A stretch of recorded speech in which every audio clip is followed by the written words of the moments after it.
My name is Matt Widener. I practice law in St. Petersburg, Florida, and I spend my time defending consumers from the abuses of banks and institutions. I've done it for many years now, and that's my day job. But today I'm doing a public service. I want the American people, I want you and you and you and all of you to understand one of the greatest tragedies that's happened to the American people. It just happened recently. You might have heard about it in the news. It's called the National Mortgage Settlement. Now, the news may refer to it as the National Mortgage Settlement, but I'm going to refer to it by what it should be called, and that is the National Consumer Sellout. Because all the consumers, taxpayers, all across this country have been sold out in a conspiracy between our federal government, our state governments, and the banks and institutions. And you know, one of the things that really disturbs me about what's happening in this country is that the tragedies that are occurring to American people, the abuses that we're suffering, are occurring right in front of our very eyes. And the American people are not doing their job in finding out the information and paying attention to what's happening in this country.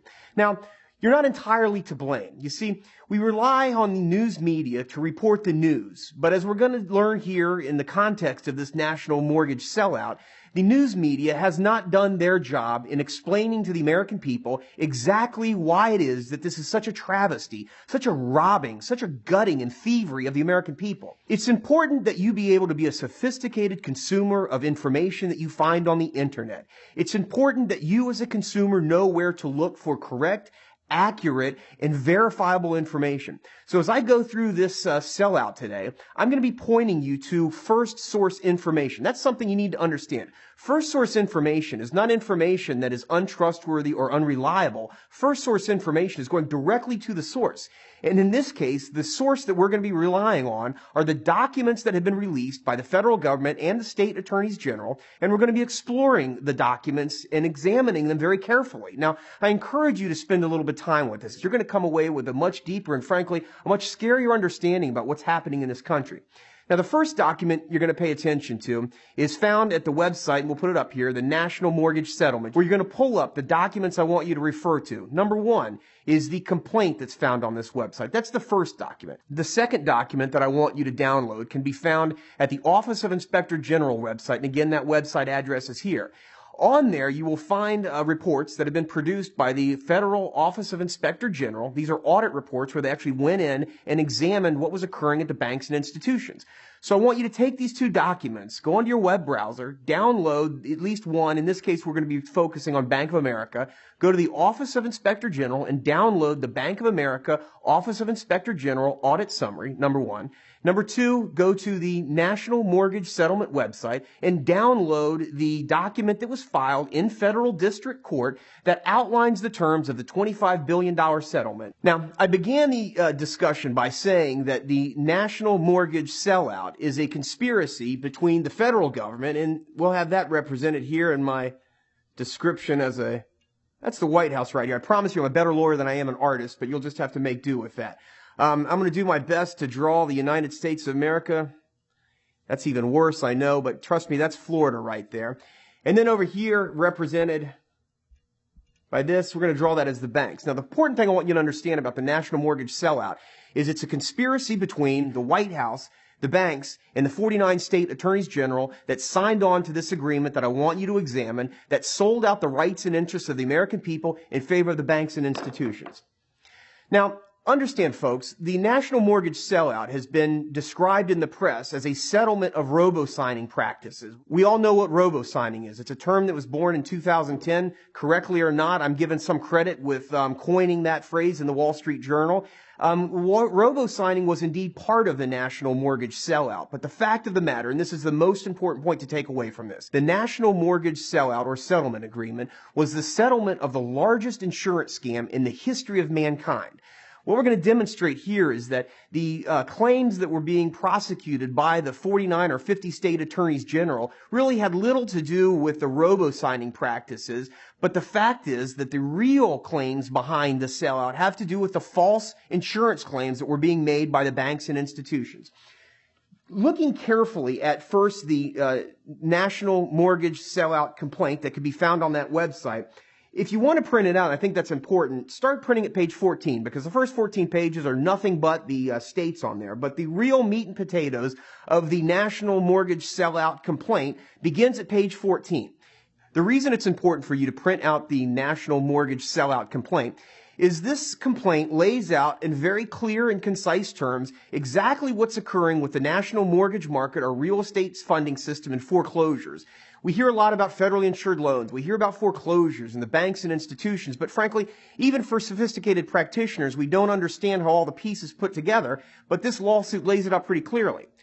There are, in fact, a total of 5 separate areas that are important to focus on that are described in this complaint. The first has to do with the fact that the banks and institutions, when they originate loans, do so with the full faith and credit of the federal government. They're paid to go out and originate loans. When we hear conversations about bad borrowers, we're not taking into consideration the fact that the reality is the banks and institutions that made the loans were the ones in the stronger bargaining position, and they made the decision to make those loans to the quote-unquote bad borrowers. Not the homeowners. Many times the homeowners are unsophisticated. They relied on representations of the federal government, the banks and institutions, that getting into these loans was a good idea, and then in fact they would refinance the loans or get out of it once the economic conditions got better. And we assumed when most of these loans were made in 2006 to 2008 that things were going to get better. So we need to get away from talking about bad borrowers and understand that the crisis that we find ourselves in with mortgage finance has to do with the incentives given to the banks and institutions by the federal government to make loans in large volume to consumers all across this country. So the first thing to understand is laid out on page 14 of the complaint is a description of how the incentives were provided to the banks and institutions by the federal government to go out and make loans. The second component is that once they made those loans, the banks and institutions were supposed to service them and collect the payments according to very strict guidelines. Like the origination of the loans, on the second part of it, the banks and institutions were required to service and take care of these loans in very strict and specific ways so that they were managing the loans properly. We're going to show throughout this that, in fact, they didn't originate them properly, they didn't service them properly. And then here to number 3. After the loan was originated improperly, after it was serviced improperly, and third, now that they were in modification, as a condition of being a direct endorsement lender, as a condition of making these loans to consumers, the banks and institutions were required to engage in loan modification programs with consumers. Okay, so one of the things I wanted us to focus on is that when we're examining the national mortgage sellout, we need to understand that the federal government, primarily through FHA, the Federal Housing Administration, provides very specific rules and regulations that the banks and institutions should have been following at the point in time when they originated loans, when they serviced loans, and number 3 here, when they modified loans or where they were trying to rehabilitate loans. Now, I want us all to think back to 2008. We recognize we're in the middle of an economic crisis, and the federal government and state governments, but primarily the federal government, was engaging in dramatic programs to try and save the country, if you will. So, beginning at page 18 of the National Mortgage Sellout complaint, you'll see that we have a dizzying description of programs that the federal government put together. We've got TARP. We've got MHA. We've got HDPD. We've got PRA. I'm not even going to bother with you having to read those things. The point of it is to understand that beginning on page 18, 19, and 20, we see all of these different programs that the federal government rolled out that the lenders were supposed to be examining each file to see whether the loan could be rehabilitated. Now, at most of these programs provided incentives for the banks and institutions to try and fulfill their requirements under the FHA guidelines. But what the complaint lays out in very clear and direct terms is the fact that despite the fact that the banks and institutions were collecting money from you and me, the American taxpayer, they were not servicing the loans appropriately, number 2. They were not modifying them, number 3. And they were not utilizing the programs with these dizzying array beginning at page 20 that they should have been engaging in. Page 21 details all of this with specificity, so that if you look at page 21 of this complaint, you will see that, and I quote, "The banks engaged in unfair, deceptive, and unlawful servicing processes." It says, "The bank's unfair and deceptive practices in the discharge of their loan servicing activities include, but are not limited to, failing to timely and accurately apply payments, charging excessive or improper fees, failing to properly oversee third parties, improperly putting forced place insurance on. So again, at the second phase right here, what the complaint lays out are accusations that the banks and institutions engaged in improper practices in the servicing of these loans. The complaint goes on then to lay out the banks and institutions engaging in improper practices and procedures when they are modifying the programs. Keep in mind, folks, that at each step in this process, the banks and institutions are getting your dollars from the federal government. Now, you didn't get a say-so in this matter. The federal government's busy collecting your dollars and then siphoning it off directly to the banks and institutions, but they're not holding them accountable as they would you and I. And that's one of the things that I want Americans to consider and understand as you consider the moral, ethical, legal, and social implications of foreclosure. The social implications and legal implications of foreclosure are that we've got bad borrowers on one hand and good borrowers on the other hand. But an unsophisticated analysis doesn't take into consideration the absolutely reckless, improper, potentially criminal conduct of the banks and institutions that got us into this foreclosure mess that we're in. And the reason why this lawsuit is so important to understand is this lawsuit, this complaint details the allegations that were made by our attorneys general. Now, theoretically, the attorney generals work for the American people. But the fact of the matter is that what this settlement reveals is that the attorneys general are busy working for the banks and institutions to placate them and figure out a way to give them more of our money. When we focus on number 3, I want you to pay attention to page 23 of the National Mortgage Sellout, because likewise, just as the complaint lays out servicer irregularities and improper conduct that the banks and institutions engaged in the servicing component of their responsibilities, the lawsuit also lays out, beginning at page 24, the improper conduct that the banks engaged in at the modification level. And again, it says that the bank's failure to discharge their required loan modification obligations and related unfair and deceptive practices include, but is not limited to the following: failing to perform loan modification underwriting, failure to gather or losing loan modification documents, failing to provide adequate staffing to implement programs, failing to adequately train responsible staff for loan modifications. I want every consumer out there who went through submitting loan applications, loan modification documents to their lenders and institutions to pay particular attention to page 24. You know, for years, consumers came into my office claiming that they had submitted loan documentation again and again to try and get loan modification, but that the banks continued to request additional information to claim that they hadn't received bank statements or tax returns or any of the information the consumer had submitted.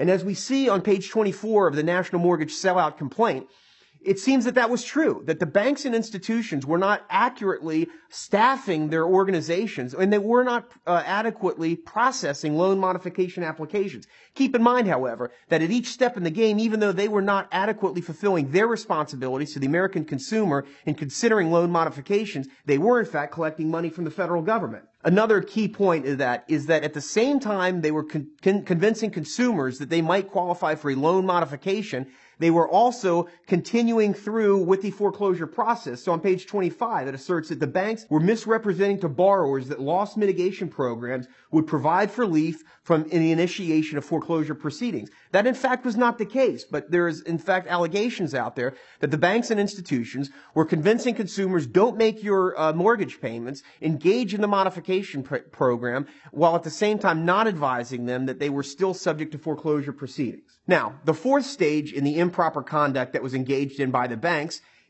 begins on page 26, and that is improper foreclosure or bankruptcy related proceedings. You know, once they did not properly originate the loan, and then the bank didn't properly service the loan, and then they didn't properly engage in the loss mitigation programs that they were required to under FHA and federal requirements. Number 4, the banks and institutions have been engaging in gross and improper practices in foreclosure proceedings all across this country. And as an attorney that practices in foreclosure law, the fact that the banks and institutions are alleged to have engaged in improper practices in our courtrooms all across this country disturbs me more than about anything else. As the complaint lays out, the accusations against the banks are that they engaged in improper practices in foreclosure proceedings and in bankruptcy proceedings. Let me read for you one portion of this. On page 27, it says that in the course of the conduct, management, and oversight of foreclosures, the banks have engaged in patterns or practice of unfair and deceptive practices.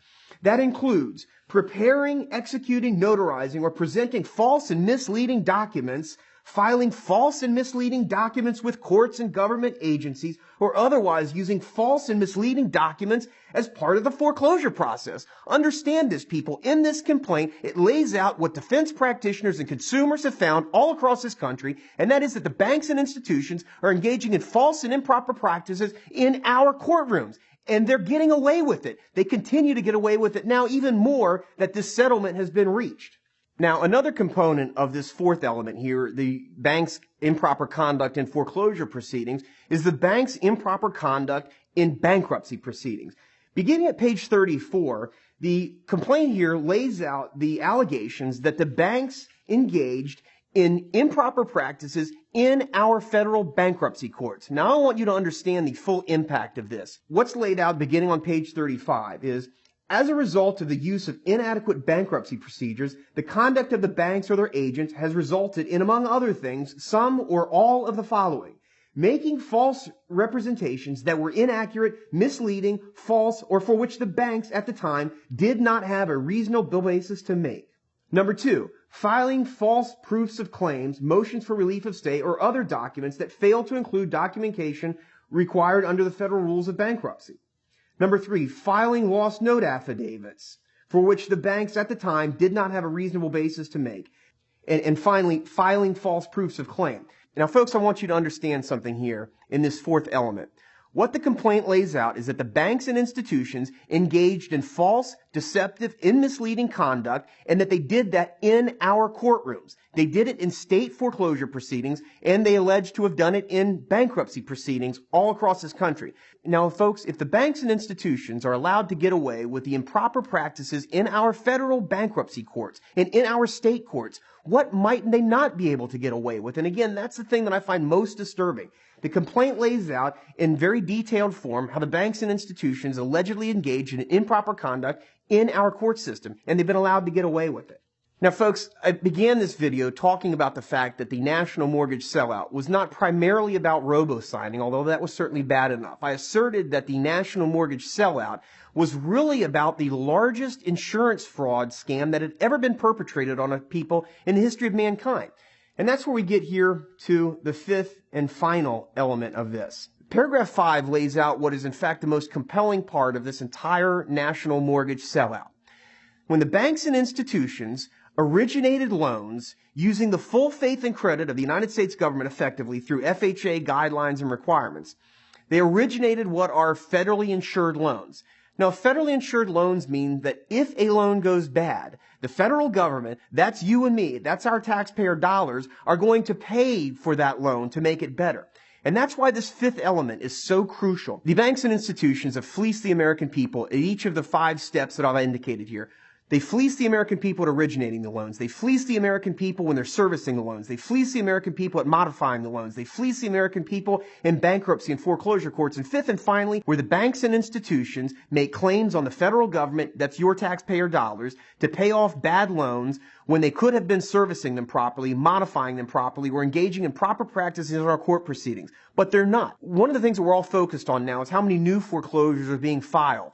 Nobody's paying attention to what happens to foreclosures at the end of the day when the foreclosure sale happens. One of the most disturbing phenomena is the fact that the banks and institutions are preventing third parties from bidding at these properties at publicly held auctions so that they, the third parties, can take title to the property. I believe part of that has to do with collecting additional insurance money from the FHA.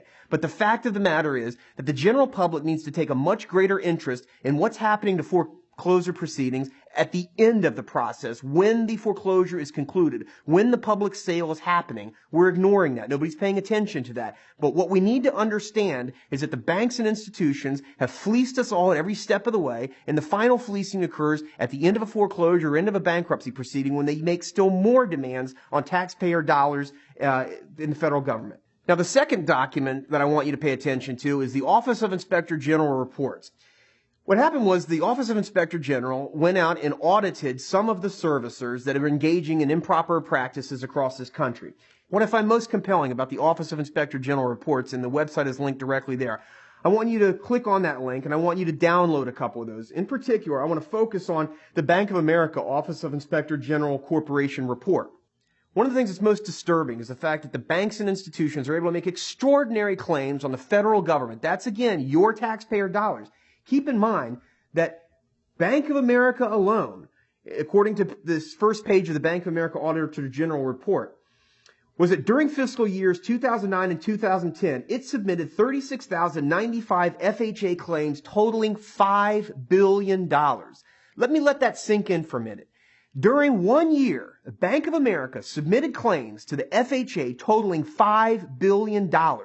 That's an important figure to keep in mind as you consider all the headlines about this $25 billion settlement. This one audit report alone shows that Bank of America submitted extraordinary claims, $5 billion, that they wanted you, the American taxpayer, to pay. After the banks, and in this case Bank of America, are submitting claims to the federal government asking you or I to pay them for the loans gone bad, you think that when the federal government comes knocking at your door, the Office of Inspector General with that big scary logo on there, you would feel compelled to provide information. I know as a taxpayer or a citizen, if the federal government made a demand on me, I would certainly be complying right away. But one of the things I find most disturbing about these audit reports is they describe how the banks or institutions were able to ignore the requirements, ignore the investigations that the Office of Inspector General were making. I'm going to read from page 2 here. From the beginning of a review in October 2010, Bank of America limited our access to employees' information. Ladies and gentlemen, the banks and institutions are able to ignore these subpoenas, are able to ignore and frustrate the investigations of the federal government into the improper use of your taxpayer dollars. I find that most disturbing. They're giving away hundreds of millions and in some cases billions of dollars in taxpayer dollars. And when the federal government goes to try and audit them and find out the legitimacy of these claims, they're able to tell them, we're not going to participate in your investigation. On page 3, although we repeatedly requested policies and procedures in effect during the entire review period, Bank of America would provide only those that generally became effective October 2010.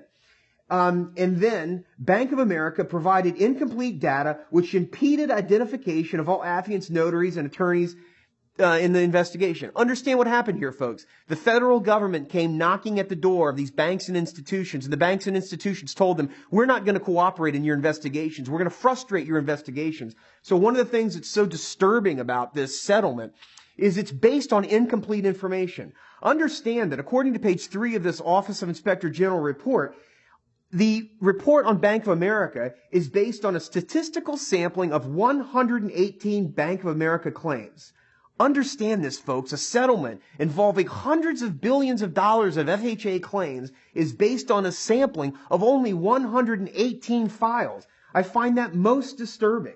Likewise, I find it disturbing that the investigation of Bank of America began, and I quote, with our review on October 15, 2010, and performed on-site work at Bank of America's offices in Fort Worth between October 2010 and January 2011. I want you to understand something, folks. The investigation of Bank of America and the settlement that would be reached under the terms of this, according to this report, occurred between October 2010 and January 2011. And it states, our review was significantly hindered by Bank of America's reluctance to allow us to interview employees. When interviews were permitted, the presence or involvement of attorneys limited the effectiveness of those interviews. The presence or involvement of attorneys limited the effectiveness of the interviews of the federal government that was investigating what was happening with your taxpayer dollars.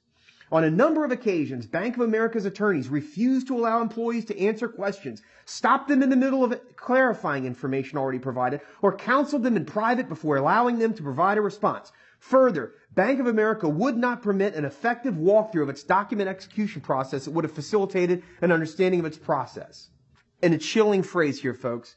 As a result, it was not possible to know how much information Bank of America omitted that was relevant to our review.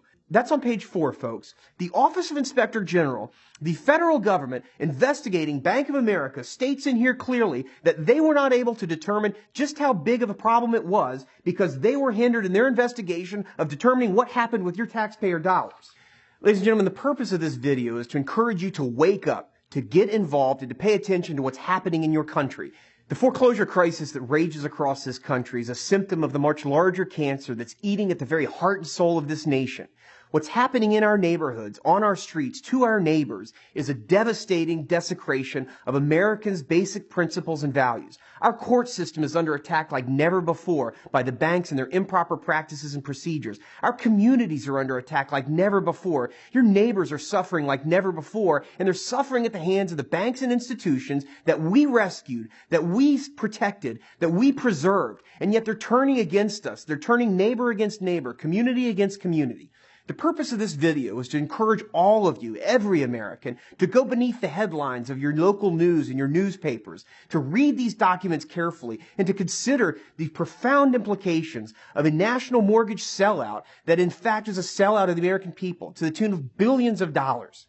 I want to encourage every single one of you, when you hear the word foreclosure, to take a more sophisticated understanding about what's happening in this country right now with the banks and institutions being pitted against the American people. Right now, the American people are taking it on the chin by the banks and institutions that we rescued, that we preserved, that our federal government protected. The national mortgage sellout is in fact a sellout, and it's a desecration of basic American values. We, as Americans, need to stand up together and to support our neighbors and communities all across this country. We need to support our court systems and our judges that are, in fact, defending Americans and defending the basic rule of law. Most importantly, you need to fight every foreclosure. Far too many of them go undefended. So that's my message to you. Get involved. Read these documents. Take a far more sophisticated understanding about what's happening in this country.